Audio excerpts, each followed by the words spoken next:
እናሻግራት ሁላችንም በመደመር መድረሻችን ጫፍ እስከ ጫፍ እንዲሰማ ለኩሰው ይቀጣጠል የድል ሻማ።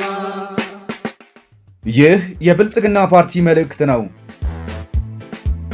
ለተከበረችና ለበለጸገች ኢትዮጵያ ብልጽግናን ይምረጡ። ውስጣዊ አንድነታችንን መጠበቅ ለብሔራዊ ጥቅማችንና ለሉዓላዊነታችን ወሳኝ በመሆኑ ኢትዮጵያዊ አንድነት እናምጣ የሚለው የሁሉም ኢትዮጵያዊ አጀንዳ ነው መሆን ያለበት። ለምሳሌ የሀገራዊ ምክክር ጉዳይ ቢሳካ ኢትዮጵያን ያላግባቡንን ነገሮች በሙሉ ብንወያይ ብንፈታ፣ ህገ መንግስቱ ላይ የተቀመጡ ክፍተቶችን ካሉ እነሱን ብናረም እና ኢትዮጵያውያን አንድ ብንሆን በምስራቅ፣ በሰሜን፣ በምዕራብ፣ በደቡብ የትኛው ኃይል ነው ኢትዮጵያ ላይ ጣልቃ ሊገባ የሚችለው?